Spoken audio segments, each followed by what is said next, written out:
A paz do Senhor, povo lindo de Deus, para você que é novo por aqui, eu sou a diaconisa Tânia Anjos, professora de Escola Bíblica Dominical. Estamos estudando o terceiro trimestre das lições bíblicas da editora CPAD, da classe dos jovens, que tem o tema Imitadores de Cristo, ensinos extraídos das palavras de Jesus e dos profetas. O comentarista desse trimestre é o pastor Tiago Brasil. Ele é ministro do Evangelho, filiado à CGADB e da Convenção das Assembleias de Deus do Estado do Ceará, a CONADEC.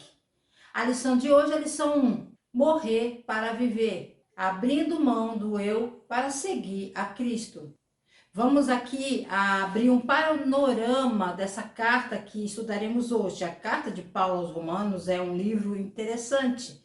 Para começar, Paulo ainda não conhecia essas pessoas ao qual ele escreveu. Outras cartas de Paulo foram endereçadas às igrejas que ele havia começado, nutrido e deixado nas mãos de líderes capazes. Mas no momento em que Paulo escreveu esta carta, ele ainda não tinha viajado para Roma. Então, em vez de escrever para acompanhar uma igreja que havia plantado, Paulo estava escrevendo para apresentar aos cristãos que ainda não conheciam os seus ensinamentos. Mas Paulo tinha uma boa ideia do que estava acontecendo em Roma.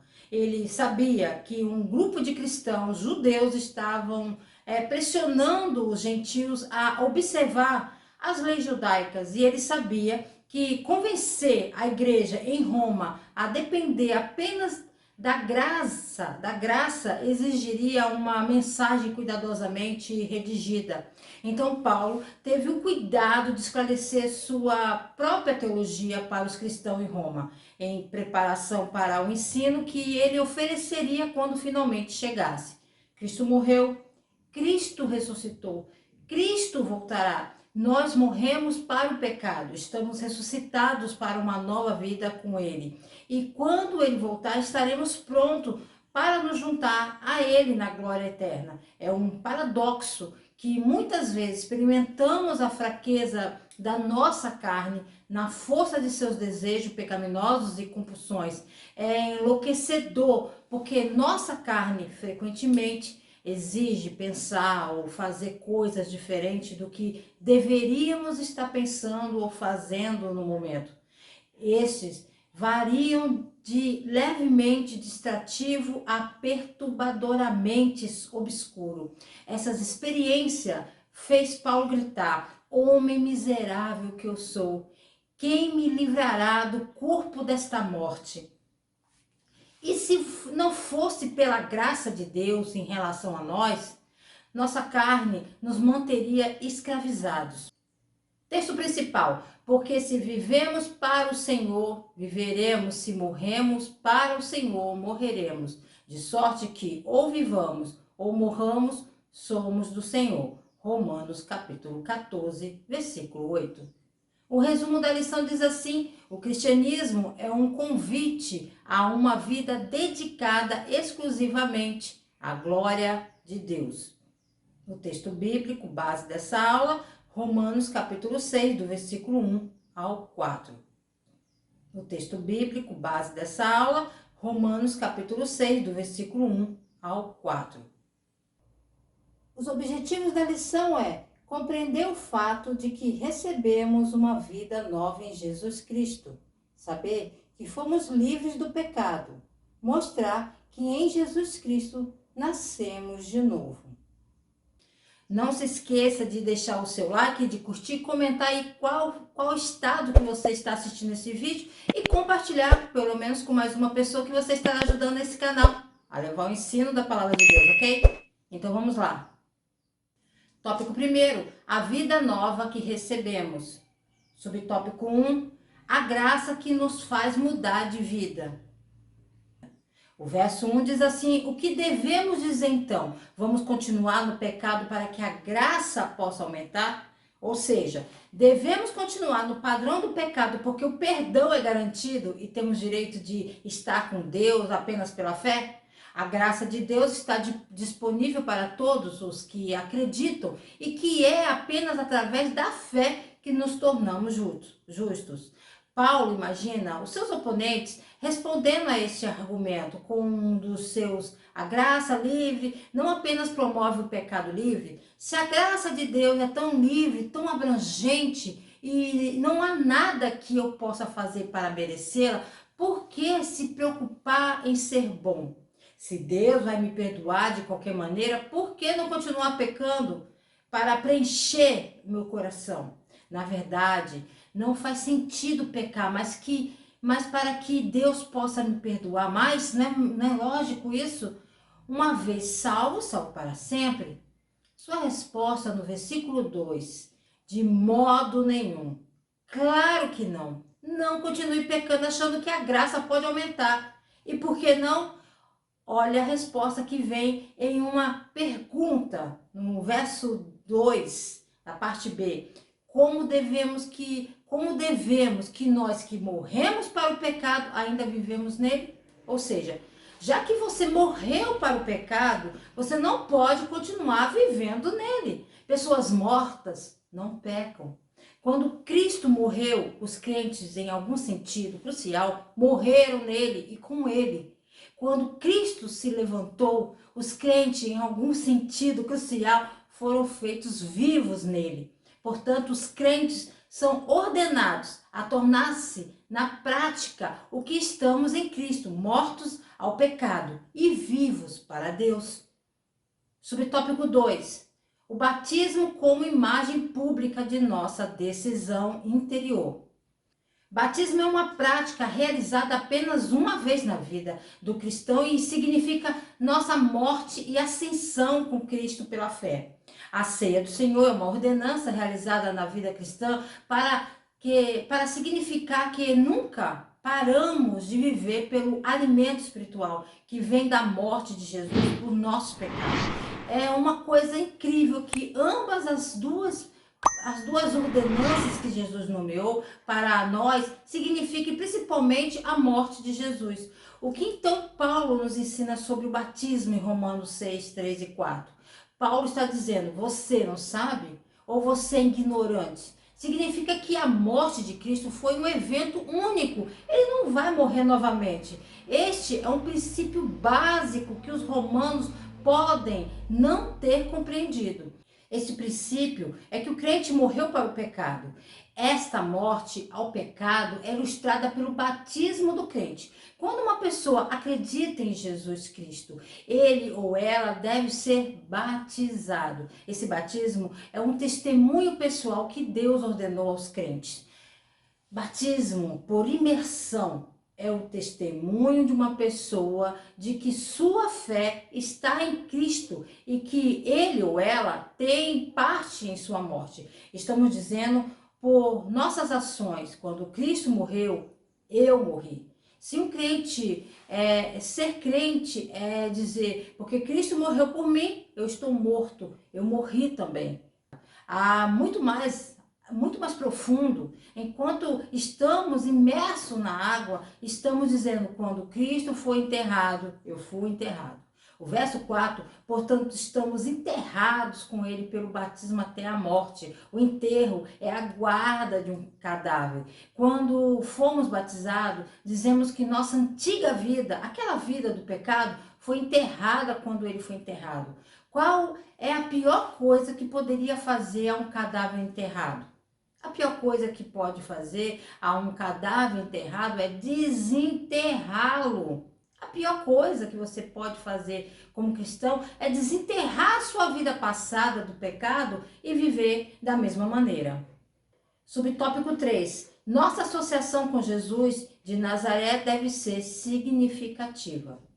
Vamos falar das escolhas. Ficamos presos em padrões de comportamento que ignoram o fato de que fomos transformados em pessoas completamente novas, filho do Deus vivo.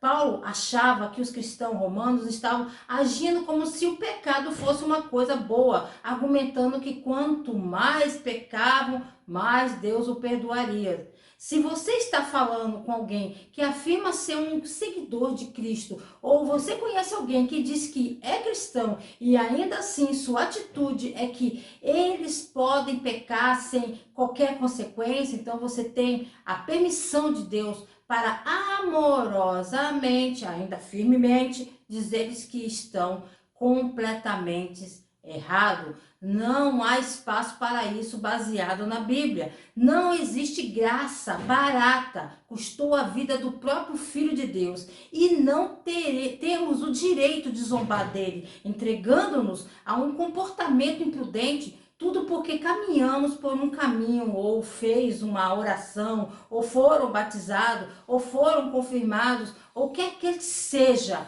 e continuar no pecado. Pense, quem vive em Cristo é imprestável para o pecado. Ponto importante, o Evangelho liberta as pessoas da escravidão do pecado. Tópico 2, livres do pecado, escravos de Cristo. Subtópico 1, vivendo como livres e não como escravos do pecado. Vamos falar dessa mudança. Paulo está apontando para uma vida de escravidão no texto do qual estamos estudando. Paulo diz, você é um escravo, ou você é um escravo do pecado ou da justiça. Jesus disse, cada um que comete o pecado é um escravo do pecado. Essa é uma afirmação contundente, porque as Escrituras nos indicam de todos os pecados. Você é um escravo do pecado ou da justiça, não há meio termo. Ou obedece às luxúrias da carne ou a Deus do universo. O escravo escolhe o que quer obedecer, ou quando ele quiser obedecer. É tudo ou nada. O que você quer fazer com sua vida? Paulo não quer que esses cristãos não sejam informados. Eles querem que eles entendam o que seu estilo de vida deve envolver. E eles descrevem a vida de um escravo justo em nosso texto aqui. Paulo disse aos romanos, quando você não era cristão, você vivia assim. Você viveu do jeito que escolheu viver e não tentou viver sob a realeza de Deus. Você se entregou ao pecado e não considerou o que o pecado estava fazendo com sua relação com Deus. Mas agora vocês são escravos da justiça. Paulo chega ao ponto de nos chamar de escravos de Deus no versículo 22. A ideia de escravidão sugere fortemente o pensamento de posse, propriedade. Paulo está dizendo que pertencemos a Deus. Em 1 Coríntios capítulo 6, versículo 19 ao 20, Paulo disse, você não é seu, você foi comprado com um preço, então glorifique a Deus em seu corpo. Paulo estava lidando com o problema da imoralidade sexual dentro da igreja corintiana. Paulo está dizendo, não é sua própria decisão se você vai ou não se envolver em imoralidade sexual, porque você pertence a Deus, a decisão é dele. Já estou crucificado com Cristo e vivo não mais eu, mas Cristo vive em mim. E a vida que agora vivo na carne, vivo-a pela fé do Filho de Deus, o qual me amou e se entregou a si mesmo por mim. Quando nos comprometemos com Jesus Cristo, desistimos do direito de tomar nossas próprias decisões. Tomamos suas palavras como nosso guia e vivemos dentro de seus parâmetros. Paulo compara essa mudança à morte. Morte significa separação. Lamentamos a perda de um ente querido por causa da separação. Sentimos falta dele, queremos ele conosco, mas ele está separado de nós pela morte. Paulo diz que é como pecado. É isso, você já viveu nele, você morreu através do batismo, então agora você está separado dele. Você não vive em pecado e o pecado foi embora. Sobre o tópico 2, a queda do jugo da morte. É uma vida miserável. A vida do pecado compensa na morte. Não só a morte desse corpo físico, mas a ideia aqui é a segunda morte. Refere-se à separação do corpo e do espírito e à condenação eterna do espírito perdido no inferno. Nada poderia ser pior que viver uma vida perversa e desperdiçada aqui, e depois morrer sem Jesus e passar a eternidade no inferno. Mas isso é exatamente o que vai acontecer com cada pessoa que morre fora da fé em Cristo. Não pode ser nem eu nem você. Note que as pessoas más recebem o seu salário. Isto é uma compensação justa por uma vida vivida no mal. Podemos achar injusto um pecador ter que ir para o inferno, mas Deus nos diz que eles estão apenas recebendo o que trabalharam tanto para conseguir. Se você parar por um minuto e pensar, fica claro que o inferno não é um lugar onde pessoas más são enviadas por Deus, mas é um lugar onde eles trabalham duro para entrar e eles receberão tudo o que semearam. Sobre o tópico 3, não temos mais medo. Muitos escravos romanos viveram vidas de crueldade inimagináveis. Afinal, a lei romana designou escravos como propriedade, não como pessoas. Mas a escravidão na Roma Antiga, sustentava grande parte do sucesso da sociedade e dos cidadãos nascidos livres de Roma. Eram, na verdade, fortemente dependentes de escravos para que seu mundo operasse efetivamente. A posse de escravos era um sinal de status e riqueza que quase todos em Roma, na Roma Antiga, aspiravam. Algumas pessoas foram vendidas como escravas. Isso pode ser por várias razões. A pirataria era comum em todo o antigo Mediterrâneo e além. Aqueles capturados por piratas foram então vendidos como pilhagem. Pessoas que não podiam pagar suas dívidas poderiam até mesmo acabar vendendo-se para a escravidão em vez do pagamento. A relação entre ex-escravos e seus antigos mestres era um dos pilares da sociedade romana. Estes eram um sistema de patrocínio que envolvia uma série de benefícios e obrigações mútuas. Esperava-se que os libertos visitassem seus antigos mestres todas as manhãs e realizassem várias tarefas administrativas. Eles também ajudaram na busca de votos para os seus mestres, caso eles estivessem concorrendo a algum cargo público. Alguns homens livres dirigiam pequenas empresas em nome de seus antigos donos. Por outro lado, o patrono era obrigado a fornecer dinheiro ou comida para ajudar o seu ex-escravo e sua família. Então aqui, no versículo 23 da parte B, Paulo diz: dom gratuito de Deus significa presente livre que Deus dá. Então, o paralelo seria salários que o pecado paga. Então, assim, nessa visão, você entende que o pecado não é o que você faz para ganhar salário. É o mestre que te paga quando você serve como escravo. E aí a gente para e pensa que essa é a imagem que Paulo tem em mente. O contraste no versículo 23 é entre dois mestres, entenderam? Dois mestres, o pecado e Deus. Isso é o que Paulo vem desenvolvendo com a imagem da escravidão durante todo esse versículo. No versículo 22 ele diz: mas agora libertados do pecado e feitos servos de Deus, tende o vosso fruto para a santificação e por fim a vida eterna. Você pode ver o contraste entre o pecado como um mestre escravo e Deus como outro mestre escravo. São dois mestres escravos, certo? Concorrentes, libertado do pecado, escravizado a Deus. Então, o ponto que Paulo quer fazer é muito marcante. Como assim? Vamos ver. Considere como esses dois mestres pagam seus escravos.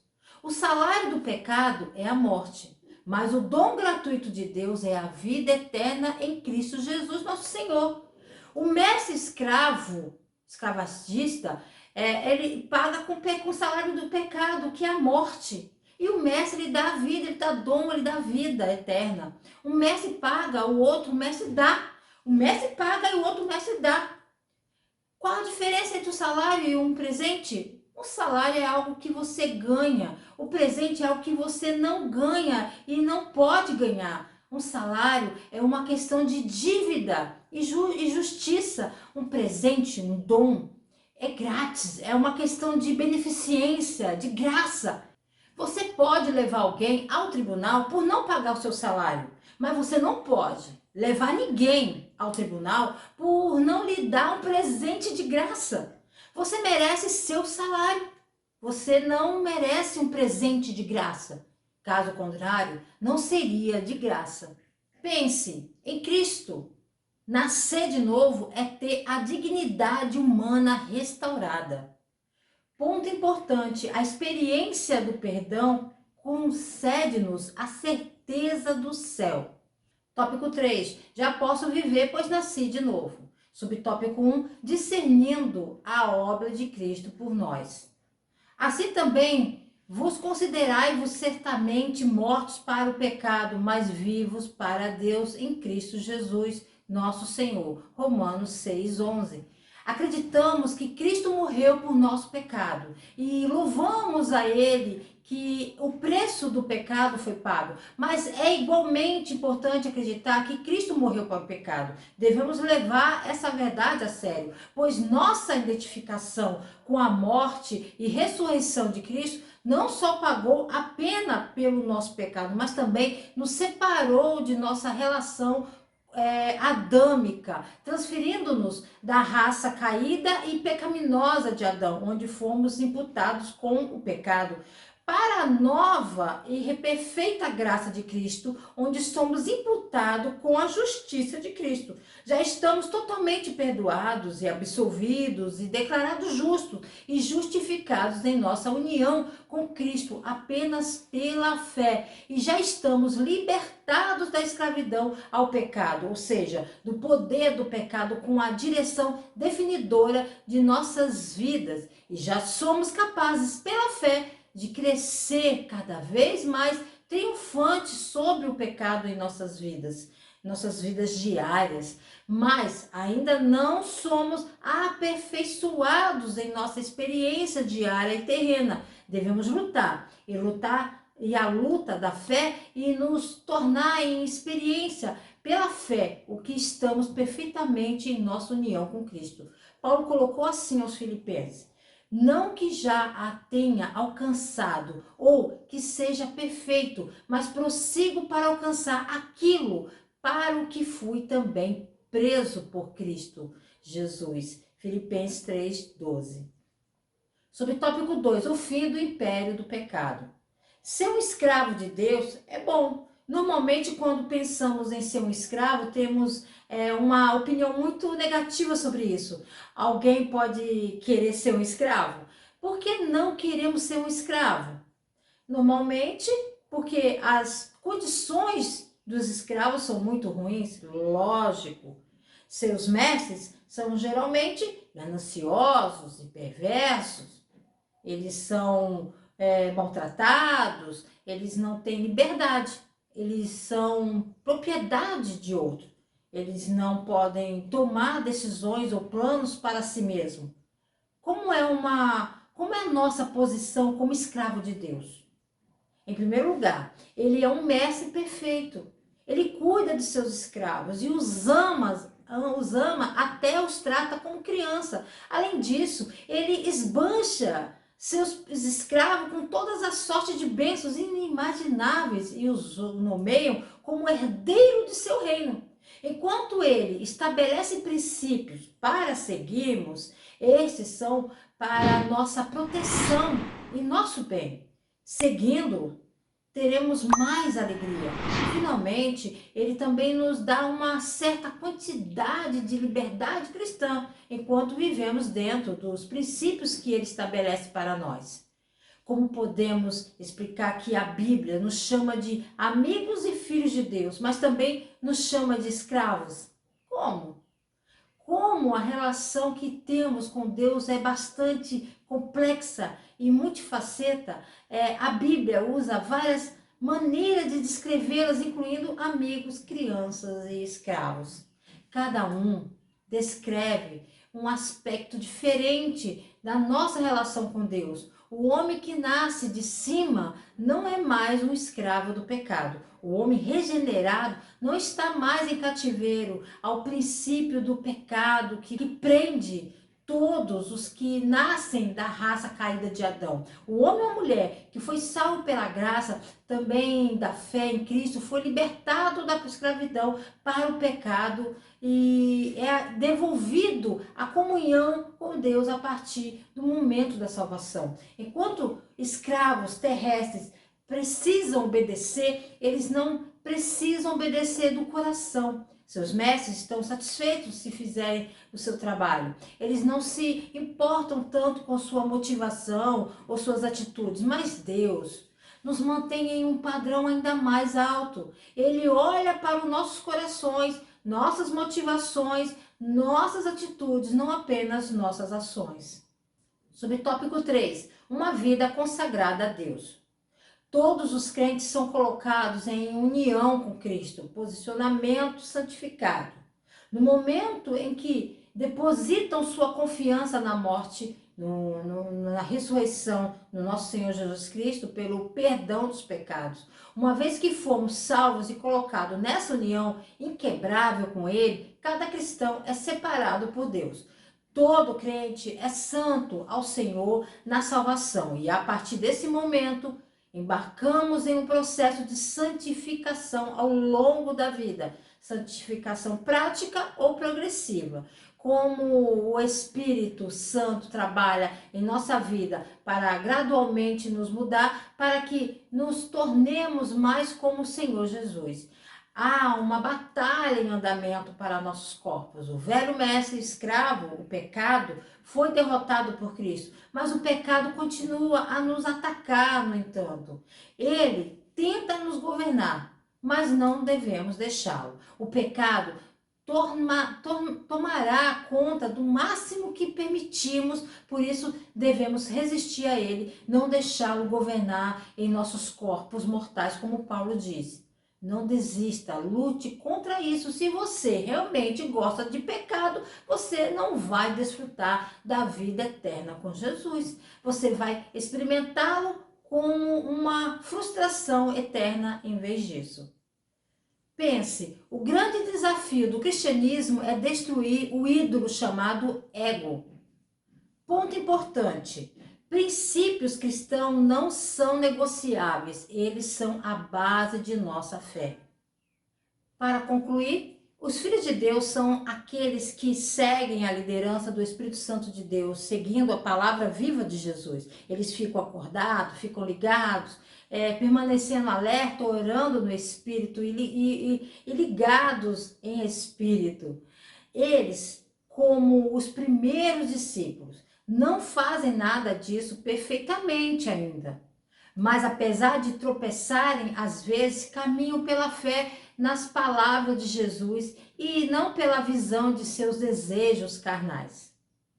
Glória a Deus, estamos iniciando hoje o terceiro trimestre das lições bíblicas. Não esqueça de deixar o seu like, de curtir, comentar, compartilhar e querer o Senhor. Se Ele não voltar, estarei de volta aqui a mais um Resumo EBD. A paz do Senhor a todos.